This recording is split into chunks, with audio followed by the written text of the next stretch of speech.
Mon frère a couché avec ma copine dans mon appartement. Ensuite, ils ont ri m'ont jeté dehors et ont tout pris. Alors j'ai révélé la vérité que personne n'avait vu venir. Moi, un homme de 31 ans, j'ai grandi dans l'ombre de mon frère aîné, Antoine, 34 ans. Depuis aussi loin que je me souvienne, Antoine était l'enfant chéri, celui qui ne pouvait rien faire de mal aux yeux de mes parents. Si tu as déjà été l'enfant moins favorisé, tu sais exactement de quoi je parle. Ce n'est pas juste le sentiment d'être moins aimé. C'est ce rayonnement constant de « tu n'es pas assez bien » qui te suit partout. Ma famille n'était pas riche, mais on vivait confortablement classe moyenne dans une banlieue décente. Père était chef de chantier. Mère était secrétaire dans une école primaire. Et d'une façon ou d'une autre, ils ont réussi à réunir assez d'argent pour qu'Antoine fasse une école de commerce, alors que moi, j'ai dû prendre des prêts pour mon diplôme de graphisme. Ton frère a plus besoin de soutien que toi, Julien. Tu es plus indépendant. C'était le refrain constant de ma mère. Traduction, on ne croit plus à l'avenir d'Antoine qu'au tien. Quand j'avais 9 ans, Antoine a cassé ma PlayStation que mon oncle m'avait donnée avant de partir à l'étranger. Ce n'était pas n'importe quelle console pour moi. C'était littéralement la plus belle chose que je possédais. Et mon oncle était le seul adulte qui me comprenait vraiment. J'avais économisé pendant des mois pour m'acheter un jeu de course que je voulais. Antoine l'a utilisé sans demander et a accidentellement renversé sa boisson énergétique dessus en se montrant à ses amis. Son excuse, c'était déjà défaillant de toute façon. Quand j'ai pleuré parce que j'avais 9 ans, tu te souviens, mon père m'a dit de me comporter en homme et ma mère a dit que j'étais matérialiste. Le bouquet. Mes parents m'ont fait partager mon argent d'anniversaire pour acheter à Antoine un nouveau téléphone le mois suivant parce qu'il en avait besoin pour l'école. Antoine n'a même pas dit merci. Il a juste pris l'argent comme si c'était son dû. À 13 ans, j'ai passé tout un été à tondre des pelouses sous 40 degrés pour m'acheter un vélo Mongoose BMX argenté. Rien de spécial, mais c'était le mien. Payé avec ma sueur. Antoine l'a emprunté 2 jours plus tard pour impressionner une fille, puis il l'a rendu 1 semaine après avec des jantes tordues et le cadre fissuré. Père a juste haussé les épaules et a dit « Les choses se cassent, Julien. Arrête d'être matérialiste. Ton frère a de plus grandes ambitions que toi, alors il est sous plus de pression. » Je traduis en langage parental, l'avenir d'Antoine compte plus que le tien, donc ses besoins passent avant tout. Toujours. Le lycée, c'était encore pire. Ma première vraie copine Claire était une fille cool, un peu artiste, qui m'aimait pour ce que j'étais. Elle avait une mèche bleue géniale et faisait des dessins fous. Je l'ai invitée à dîner chez moi une fois, et Antoine n'a pas arrêté de la dévorer du regard, ce regard de prédateur. Tu sais, celui où un gars regarde une conquête plutôt qu'une personne. 3 semaines plus tard, je les ai trouvés en train de s'embrasser dans sa voiture. Son excuse, elle n'était pas vraiment intéressée par toi, frangin. Je t'ai rendu service. Il a même souri en disant ça. Mes parents ont suggéré que peut-être je ne savais pas comment garder une fille intéressée et m'ont dit d'apprendre de ton frère. Mère a même dit « Eh bien, Claire a l'air heureuse avec Antoine maintenant, donc c'est peut-être mieux ainsi. Super. Merci pour le soutien. » Je n'étais ni le plus intelligent, ni le plus fort, ni le plus populaire, mais je n'étais pas un loser non plus. J'étais dans l'équipe d'athlétisme, pas la star, mais un bon temps sur 800 mètres. Je gardais une moyenne de 14 et j'avais mes propres amis. J'existais juste dans cet espace où rien de ce que je faisais n'était jamais assez parce qu'Antoine l'avait déjà fait, mais mieux. Capitaine de l'équipe de foot tchèque. Président du conseil des élèves tchèques, sortir avec la reine du bal tchèque. Toute mon enfance, c'était « Pourquoi tu ne peux pas être plus comme ton frère ?» Jusqu'à ce que je commence à croire qu'ils avaient raison. Après la fac, je suis parti à 60 km pour prendre mes distances. Pas assez loin pour que mes parents ne puissent pas me culpabiliser d'abandonner la famille, ils essayaient quand même, mais assez pour ne pas les voir chaque semaine. J'ai eu un boulot correct dans une agence de communication comme graphiste débutant à 43 000 €. Ce n'était pas incroyable, mais assez pour payer mes factures et réduire tout doucement mes prêts étudiants. J'ai loué un petit mais joli T2 à Belleville. Rien d'exceptionnel, des murs beiges, une moquette quelconque, mais c'était à moi mon espace. Le premier endroit où Antoine ne pouvait pas débarquer et prendre ce qu'il voulait. J'ai décoré avec mes propres œuvres et quelques affiches de films vintage que j'avais collectionnées. Ce n'était pas grand-chose, mais c'était chez moi. Je gardais le contact avec ma famille au strict minimum. Anniversaire Noël Thanksgiving. Chaque visite, c'était la même chose. Antoine, qui se vantait de sa dernière promotion à la Société Générale Privée, où il était conseiller en placement. Mes parents buvaient chacune de ses paroles comme s'ils déversaient des perles de sagesse. Et moi, assis là comme un meuble. Julien, tu as entendu parler de la prime d'Antoine cette année. Pourquoi tu ne cherches pas un boulot avec plus de perspectives? Puis j'ai rencontré Camille dans un café où des artistes locaux exposaient leurs œuvres. J'avais quelques illustrations accrochées et elle les regardait la tête légèrement penchée, un demi-sourire que j'allais finir par adorer. Elle avait des yeux noisettes qui changeaient de couleur selon la lumière et un rire qui donnait envie à tout le monde de rire aussi. C'est vraiment super, elle a dit, pointant ma série de paysages urbains. La perspective de celui-là me donne l'impression d'y être. On a commencé à parler, puis à sortir ensemble. Pour la première fois de ma vie, j'avais l'impression que quelqu'un me voyait vraiment pas juste comme le petit frère d'Antoine. Camille était brillante assistante juridique chez Howard & Mitchell Law Roll, et elle appréciait des côtés de moi que ma famille voyait comme des défauts. Tu es sensible, mais dans le bon sens, Julien, elle me disait. Tu remarques des trucs que d'autres ne voient pas. C'est ça qui rend ton heure si spéciale. Quand elle le disait, je la croyais. On est sortis ensemble 2 ans, on a emménagé ensemble après un an. On partageait le loyer d'un grand 2 pièces à la résidence Montparnasse. Elle m'a encouragé à commencer à faire du freelance à côté, à me créer un portfolio de clients au-delà de mon job de jour. Pour une fois dans ma vie, j'avais quelque chose de vrai à moi qu'Antoine ne pouvait pas toucher. Ou du moins, je le croyais. Un mardi d'octobre, tout a volé en éclats. On se disputait à propos de l'argent ces derniers temps. Je voulais économiser pour un apport sur une maison. Elle voulait rénover la cuisine, des trucs de couple normaux. J'ai décidé de lui faire une surprise en quittant le travail plus tôt, une première, et d'acheter des ingrédients pour son plat préféré, des pâtes au pesto, et préparer un dîner spécial. J'ouvre la porte de l'appartement et je sais tout de suite qu'il y a un problème. 2 verres d'air d'eau sur la table basse, des chaussures d'homme près de la porte, qui ne sont pas à moi, des mocassins hors de prix, puis j'entends le rire de Camille venant de la chambre avec une voix que je reconnaîtrais entre mille. Mon estomac s'est effondré comme sur une montagne russe. Cette sensation de chute où l'intérieur devient liquide.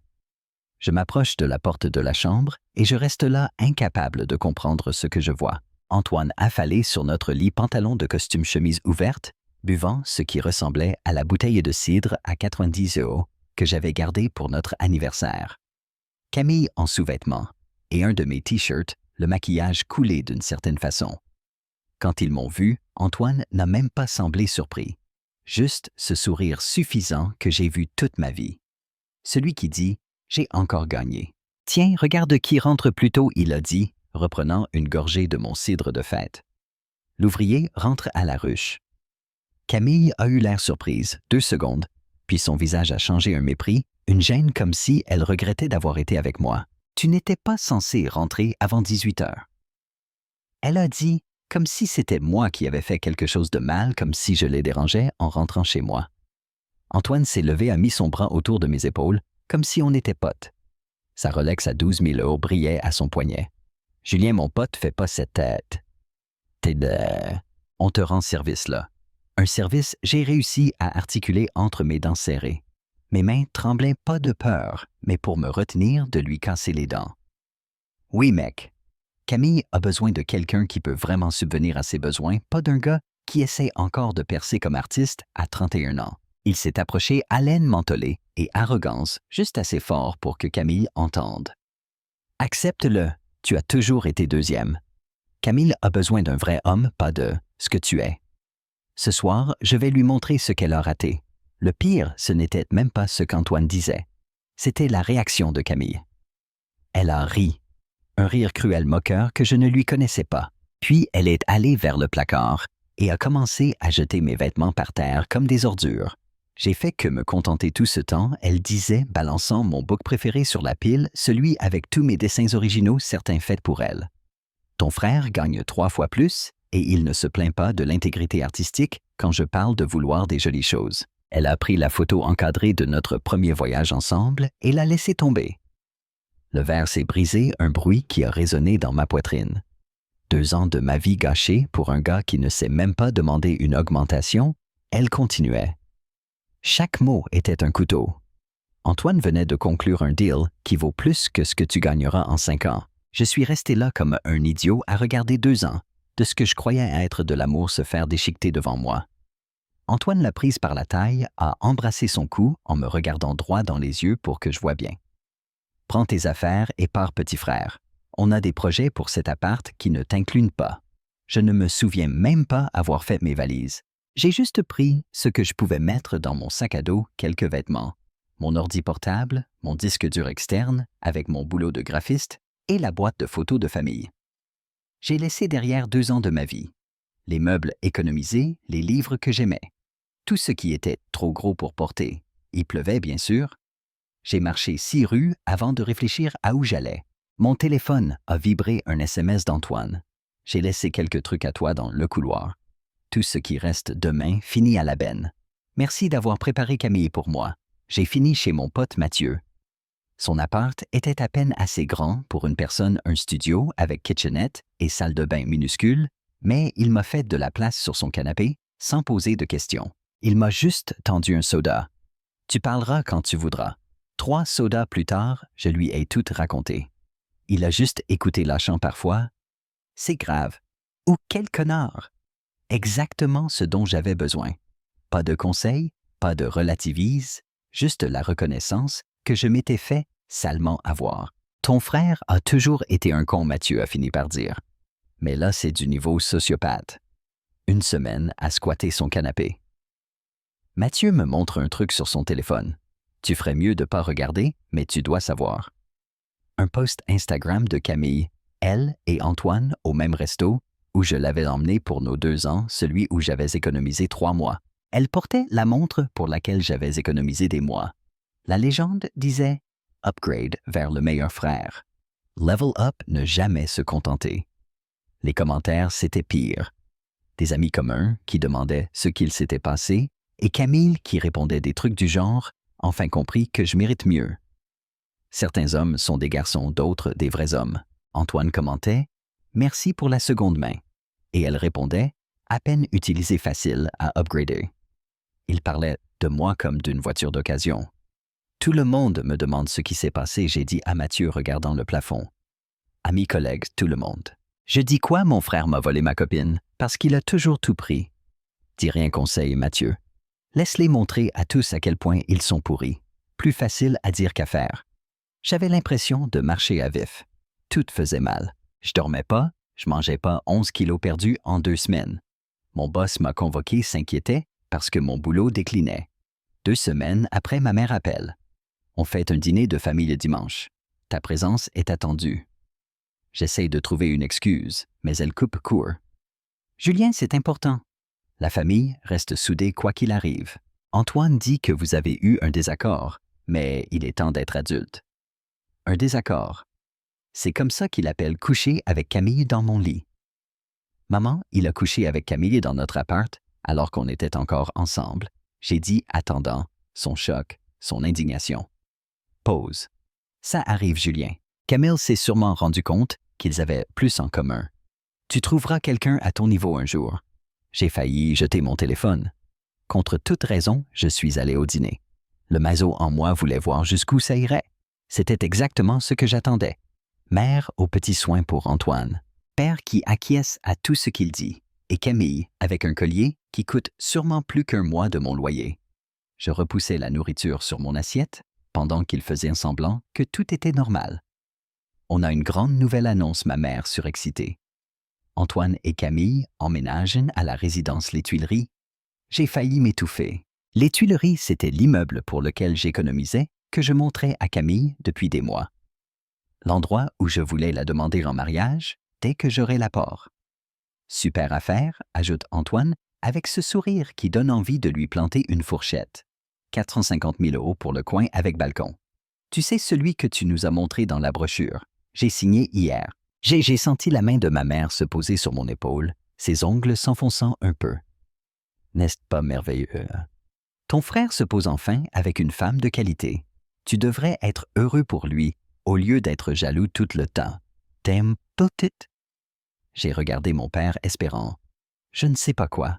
Il m'a juste lancé ce regard déçu. Ton frère travaille pour ce qu'il veut. Prends-en de la graine. Comme si Antoine avait travaillé dur pour quoi que ce soit. Il est comment le canapé chez Mathieu coupe Antoine en attaquant son steak. Il paraît qu'il est pas terrible. T'aurais peut-être dû te battre plus pour garder ton appart et ta copine. Il a fait un clin d'œil à Camille, qui a gloussé comme s'il avait dit un truc charmant au lieu d'être un salaud. J'ai survécu au dîner. En partant, ma mère a enlacé Camille plus longtemps que moi. Après, j'avais besoin d'un moment seul avant de rentrer chez Mathieu, alors je suis passé dans le bureau de mon père.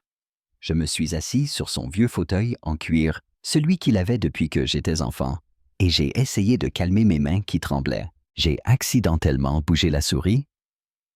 L'ordinateur s'est allumé. Plusieurs onglets mail ouverts.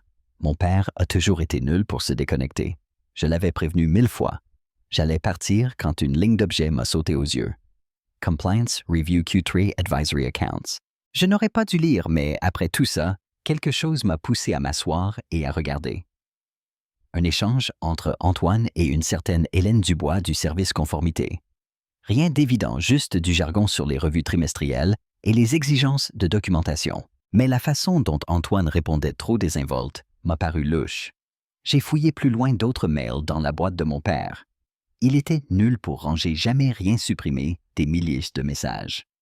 J'ai trouvé une autre chaîne où Antoine avait envoyé à mon père des documents à imprimer car l'imprimante du bureau était en panne. Des relevés clients, mais il y avait quelque chose de bizarre. Avec mes yeux de graphiste, j'ai remarqué des incohérences dans la mise en page, les marges pas alignées, la taille des polices qui variait. Des trucs que personne ne verrait, sauf un pro. J'ai continué à creuser d'autres mails, d'autres incohérences. Puis, le jackpot. Un mail d'Antoine à lui-même, mais en copie à mon père par erreur, 2 pièces jointes. Williams ACCT, officiel, PDF et Williams réel PDF. J'ouvre côte à côte. Même client, même numéro de compte, même date solde complètement différent. Le relevé officiel affichait 478 952 €. Le vrai, 116 243 €. Putain. J'ai passé l'heure suivante à fouiller. Un schéma est apparu. Antoine siphonnait les comptes clients. Pas de gros retraits qui auraient alerté, mais des frais de gestion constants, des arbitrages qui vidaient les comptes peu à peu. Il ciblait les clients âgés qui surveillaient de moins ou ne comprenaient pas les relevés. Il montrait aux clients les relevés falsifiés avec des soldes gonflés, alors que les vrais comptes étaient vidés. Le service conformité commençait à poser des questions, mais Antoine couvrait ses traces avec des formulaires d'autorisation faux et des historiques de transactions délibérément confus. Je suis resté devant l'écran, la tête qui tourne. Une partie de moi voulait partir, l'autre cherchait encore. Julien. J'ai sursauté. Camille était dans l'embrasure bras croisés me regardant. J'avais juste besoin d'air. J'ai marmonné en fermant vite les mails. Elle a pris un air faussement inquiet. Tu vois, Julien, c'est pour ça que ça n'a pas marché entre nous. Tu as toujours besoin de t'isoler au lieu d'affronter la réalité. Elle s'est approchée. Antoine prend ce qu'il veut. C'est pour ça qu'il réussit. Et toi? Ben toi. En repartant, je l'ai entendu murmurer pathétique. Cette nuit-là, impossible de dormir. Je pensais à ces mails à tous ces vieux dont Antoine volait l'argent. Des gens qui avaient bossé toute leur vie qui lui faisaient une confiance pour leur retraite. Je pensais à tout ce qu'Antoine m'avait pris. Mais là, c'était différent. C'était criminel. 3 jours après une visite inattendue chez Mathieu, une femme nommée Sophie, collègue de Camille chez des avocats. J'ai hésité à venir, a-t-elle dit nerveuse, assise au bord du canapé de Mathieu. Mais tu as le droit de savoir. Ce qu'elle m'a raconté a tout changé. Antoine et Camille n'avaient pas juste couché ensemble par hasard. Ils se voyaient depuis 7 mois dans mon dos. Toutes ces nuits où Camille disait travailler tard, elle était avec Antoine. Ces événements de réseau, c'étaient des rendez-vous avec mon frère. Elle s'en vantait même au bureau, expliquait Sophie dégoûtée, exhibant les cadeaux d'Antoine. Tu étais pratique, un tremplin jusqu'à mieux. Et Antoine, j'ai demandé sans attendre la réponse. C'est pire. Je l'ai entendu au téléphone rigolant de la facilité à te prendre ta copine. Il disait que c'était une tradition de prendre tout ce que tu as, que tu ne t'opposerais jamais à lui comme toujours. Je l'ai remercié, mais bizarrement, je n'avais plus mal. Juste une froideur glaciale. Pourquoi tu me dis tout ça, ai-je demandé. Sophie a hésité. Parce que la semaine dernière, Camille a convaincu ma grand-mère de transférer son épargne à Antoine. Il a promis de doubler ses intérêts. Ma grand-mère a de la démence. Elle ne comprend pas ce qu'elle signe. Là, quelque chose en moi s'est endurci. Ce n'était plus juste à propos de moi. Le week-end suivant, je suis retourné chez mes parents sous prétexte de récupérer des papiers pour un nouveau logement. La maison était vide, sauf Antoine au téléphone dans la cuisine. Il ne m'a pas entendu entrer trop occupé à se vanter. Le coup le plus facile que j'ai jamais fait, disait-il. Relax dans son jean de marque, scrollant sur son portable. Ces vieux ne vérifient même pas leur relevé. Quand ils s'en rendront compte, je vivrai au Caïman. Pause. La boîte ne soupçonnait rien. Hélène se rapproche, mais j'ai un autre virement de 500 000 € prévu la semaine prochaine. Ensuite, je disparais. Les comptes offshore sont prêts. Encore une pause. Camille, c'est juste un trophée. Dès que je signe le deal Deutsche Bank, j'aurai le choix. Elle est canon, mais trop exigeante. Elle veut une bague comme si j'allais vraiment l'épouser. Il a ri à ce que disait son interlocuteur. Mon petit frère. Ce loser. Classique Julien. Toujours les restes. Comme depuis qu'on est ce gosse. Papa et maman pensent toujours que c'est un raté. Ils demandent toujours pourquoi il ne peut pas être comme moi. Hilarant. Je suis parti sans bruit, le cœur battant, mais je n'ai pas fui tout de suite. Tout de suite. J'avais un plan. J'ai attendu dans ma voiture que mon frère parte jouer au tennis, puis je suis retourné dans le bureau de mon père avec une clé USB. J'ai tout copié mail à charge rapport frauduleux chaque document prouvant ce qu'Antoine faisait. J'ai aussi pris des photos de relevés montrant comment il volait les vieux depuis des années. Non, montant tout ce qu'il faut à un procureur. En copiant les fichiers, je suis tombé sur une vieille photo de famille dans le tiroir. Antoine et moi construisant un château de sable à la plage. J'avais 5 ans. Sans doute la dernière fois où il n'a pas été un salaud avec moi. Je l'ai regardé un moment, puis je l'ai rangé. En partant, j'ai copié aussi les documents financiers de mes parents. Un pressentiment. Ce que j'ai trouvé m'a glacé. Antoine leur avait fait investir toute leur retraite 340 000 € dans son portefeuille spécial. Le même fonds frauduleux qu'il utilisait pour voler ses clients. Mes propres parents aussi victimes. Ce soir-là, je ne me suis pas saoulé comme on pourrait croire. J'ai fait un plan. Ce n'était pas une petite vengeance. Antoine avait passé sa vie à tout me prendre et à blesser ceux qui lui faisaient une confiance. Il était temps qu'il paie. J'ai passé la semaine à organiser les preuves. Tableau Excel de toutes les transactions frauduleuses, chronologie de l'arnaque, même des preuves de fausses signatures sur les retraits. Tu es sûr de toi, a demandé Mathieu un soir. C'est grave là. C'est du pénal. Il a volé des vieux avec démence, j'ai répondu sans lever les yeux. Il a volé nos parents? Il m'a volé toute ma vie. Quelqu'un doit l'arrêter. Mathieu a hoché la tête lentement. Fais gaffe, mec. Antoine retombe toujours sur ses pattes, souvent sur toi. Pas 7 fois, j'ai promis. J'ai pris mon temps. Une bonne vengeance prend de la patience. J'en ai eu toute ma vie. J'ai passé 2 semaines à tout apprendre sur la fraude financière, les procédures de lanceur d'alerte, la conformité bancaire. Il fallait être méthodique. Antoine était l'enfant doré. Il s'en sortait toujours si on n'était pas prudent. Première étape, collecter les preuves. J'ai acheté un ordi neuf en cash dans une ville voisine, créé un mail anonyme en Wi-Fi public, à la bibliothèque d'un autre quartier, utiliser un VPN. Pas de risque. Deuxième étape, documentation. Je n'ai pas juste balancé des mails dans un dossier. J'ai fait une analyse détaillée montrant le schéma des frais illégaux sur 18 comptes clients. La chronologie des retraits liés aux achats d'Antoine. La comparaison des relevés truqués et des vrais, la liste des signatures falsifiées. J'ai trouvé des exemples où il ne se donnait même plus la peine de faire semblant et des preuves qu'il visait surtout les vieux ceux avec des troubles cognitifs. Le total approchait 780 000 €. Pas des millions, mais déjà un crime fédéral. La beauté était dans les détails, pas dans le gros coup. Troisième étape, distribution stratégique. Je n'ai pas envoyé le dossier directement à la Société Générale Privée. Trop évident. J'ai fait 3 paquets différents, chacun avec quelques infos en moins. Un à Hélène Dubois, la responsable conformité, déjà suspicieuse, avec juste les relevés et les transactions, ce qu'elle pouvait vérifier elle-même. Un à l'autorité des marchés financiers avec les signatures falsifiées. Les virements suspects. La chronologie des achats d'Antoine. La voiture, la Rolex, la compte sur l'appartement. Le troisième à la division enforcement de l'AMF avec tout plus les preuves qu'Antoine prévoyait de quitter le pays. J'ai trouvé des mails sur une opportunité d'affaires dans un pays sans extradition prévue le mois suivant. Chaque paquet une lettre différente, une forme différente, pour qu'on ne relie pas les sources. Puis, j'ai attendu. 17 jours plus tard, assis dans un café à 100 km de chez moi, un SMS de Mathieu. Mate les infos. Titre conseiller financier local inculpé pour fraude de grande ampleur. La tête d'Antoine sur la photo menottée, beaucoup moins fière. Les autorités avaient reçu un signalement anonyme avec la preuve de toute l'arnaque. La boîte avait gelé tous les comptes concernés et collaborait avec la justice. Antoine était détenu sous caution d'1 million d'euros. Rien. Ni satisfaction, ni joie. Juste un drôle de vide, comme si j'avais enfin posé un poids que je portais depuis toujours. La vraie satisfaction est venue après quand mon téléphone a explosé de messages et d'appels.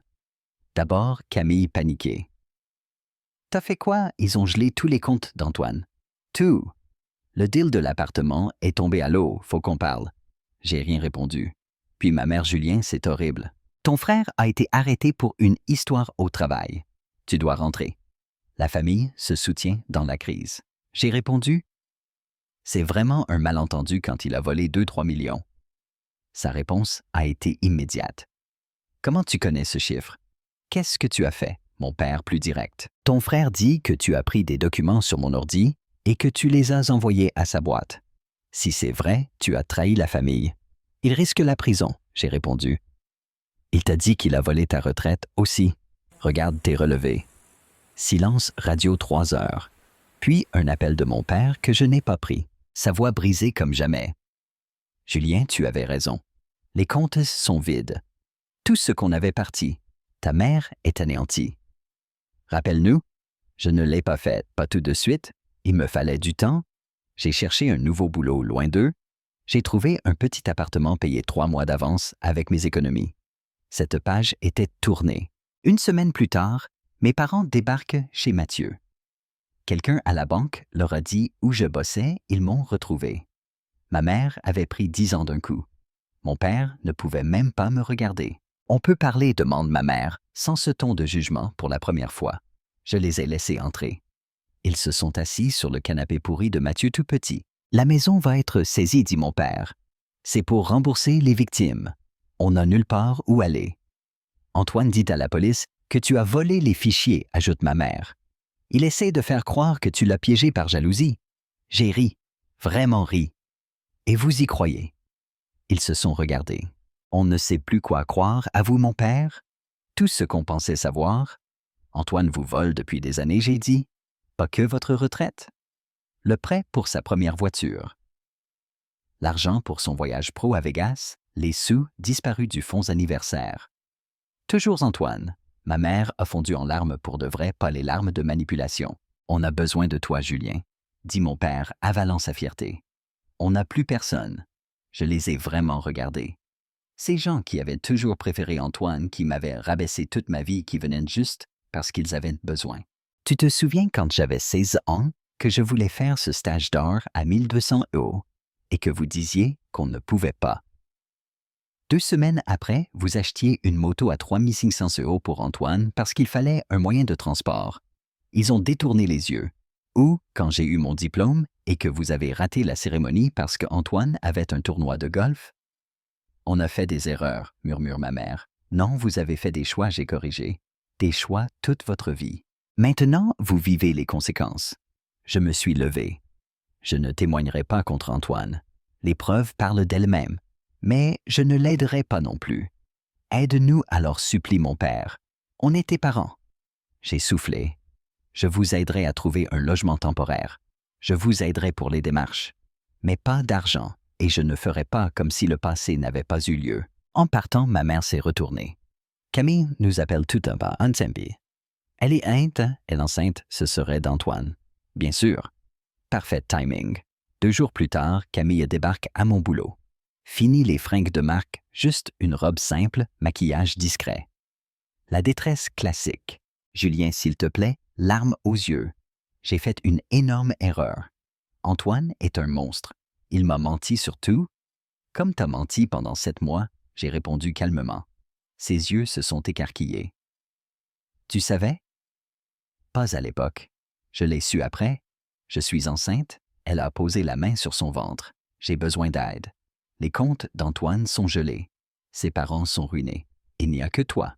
Je l'ai vraiment regardé.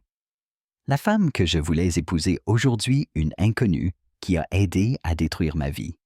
Il y a un centre d'aide aux femmes. Rue 7, j'ai écrit l'adresse sur un post-it. Ils peuvent t'aider pour un logement, le suivi de grossesse. Le service juridique peut t'aider à demander une pension à Antoine. Elle a regardé le papier, puis moi. C'est tout? Après tout ce qu'on a eu, après tout ce que tu as gâché. J'ai corrigé. Tu as fait ton choix, Camille. Tu as choisi le meilleur frère, tu te souviens. Le vrai homme, ça se passe bien. Son visage s'est tordu de colère. Tu le regretteras. Tu finiras seul malheureux comme toujours. J'ai haussé les épaules. Peut-être, mais je préfère être seul que de servir de marchepied. En partant, elle a sifflé. Ce bébé, c'est ton neveu ou ta nièce. Tu t'en fiches de la famille. Ça m'a touché plus que prévu. J'y tenais, mais je savais ce qui allait arriver. Si c'est vraiment celui d'Antoine, je serai là pour l'enfant. Mais pas pour toi, pas comme ça. 6 mois plus tard, tout avait changé. Je suis devenu directeur créatif dans une start-up prometteuse salaire, double part dans la boîte. J'ai déménagé dans un bel appart au centre d'une autre ville. Je fréquentais des gens sans me presser. Antoine a pris 12 ans ferme pour fraude et détournement abus sur personnes âgées. Avec bonne conduite, il sortira dans 8 ans, mais sa carrière est morte. Mes parents vivent dans un petit appart avec quelques affaires. Ils appellent parfois, mais notre relation est différente, plus prudente, plus honnête. Camille, la dernière fois que j'ai eu des nouvelles, était retournée vivre chez ses parents avec le bébé. Un test ADN a confirmé que c'était bien celui d'Antoine. Elle a essayé que la prison le reconnaisse. Il a refusé 10 ans, ça pourrait être le bébé de n'importe qui. Le karma. Sophie, la collègue, qui m'avait prévenu, a récupéré l'argent de sa grand-mère via le fonds d'indemnisation. Elle m'a envoyé une carte. Certains héros n'ont pas de cap. Aujourd'hui, pour mes 32 ans, j'ai reçu une lettre de la prison, l'écriture d'Antoine. Petit frère, j'ai eu le temps de réfléchir ici. J'ai fait des erreurs. Je sais que j'ai eu tort sur beaucoup de choses. Les mecs ici sont durs. Pas le même public qu'au golf. J'aurais bien besoin d'argent pour la cantine. La famille s'aide non 200 €, ça changerait tout. Je te rembourse à ma sortie. Aucune excuse, aucun aveu. Juste une nouvelle demande, comme toujours. J'ai déchiré la lettre en petits morceaux direction poubelle. Puis je me suis servi un verre d'eau pétillante sur mon balcon, vue sur la ville. Et j'ai souri. Parfois, la vraie revanche, c'est juste de briser le cycle.